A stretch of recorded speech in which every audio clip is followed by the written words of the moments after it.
Ο πρίγκιπας με τα γαϊδουρινά αυτιά. Μια φορά και έναν καιρό ζούσε ένας βασιλιάς και μια βασίλισσα που ήταν πολύ δυστυχισμένοι επειδή δεν μπορούσαν να κάνουν παιδιά. Μια μέρα αποφάσισαν να πάνε βαθιά μέσα στο δάσος και να βρουν τις 3 νεράιδες, την όμορφη, την έξυπνη και τη σοφή νεράιδα. Οι νεράιδες, αφού άκουσαν τον βασιλιά, αποφάσισαν να πραγματοποιήσουν την επιθυμία τους για ένα γιο.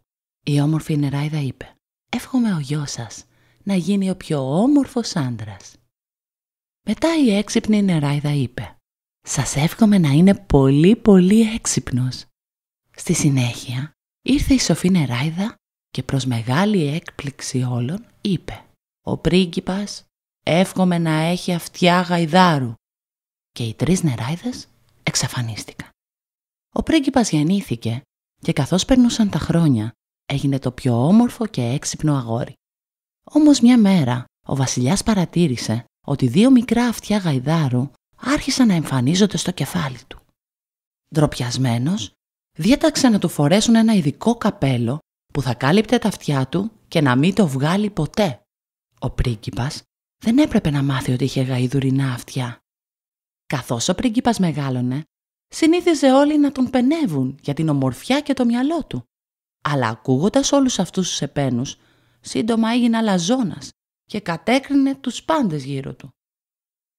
Κανείς δεν ήταν αρκετά καλός για τον πρίγκιπα.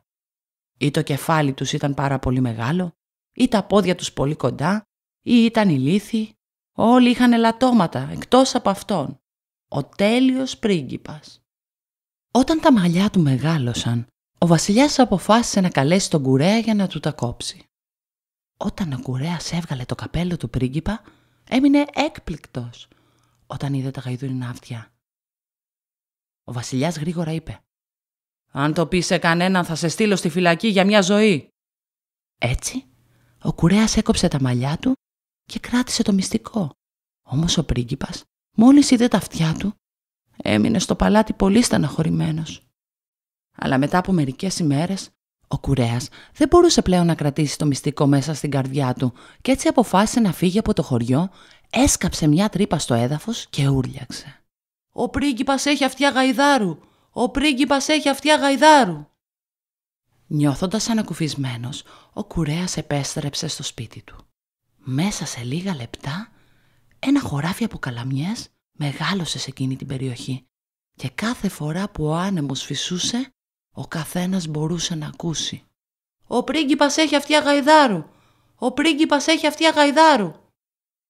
Οι άνθρωποι άρχισαν να υποψιάζονται ότι το καπέλο που χρησιμοποιούσε ο πρίγκιπας ήταν για να κρύβει τα αυτιά του και σύντομα όλοι άρχισαν να τον κοροϊδεύουν. Μια μέρα ο πρίγκιπας έβγαλε το καπέλο του και είπε σε όλους τους κατοίκους του χωριού: «Ναι, είναι αλήθεια. Έχω γαϊδουρινά αυτιά και λυπάμαι που στο παρελθόν τόνιζα τα ελαττώματά σας μη γνωρίζοντας ότι θα μπορούσα να έχω μεγαλύτερα».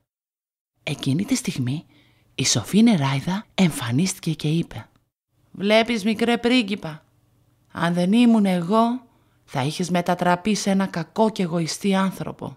Δεν χρειάζεσαι τα αυτιά γαϊδάρου πια». Και με ένα γρήγορο χτύπημα με το ραβδί της, τα αυτιά εξαφανίστηκαν.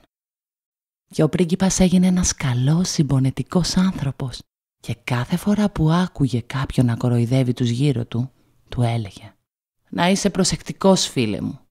Ποτέ δεν ξέρεις αν θα σου βγουν γαϊδουρινά αυτιά». Τέλος.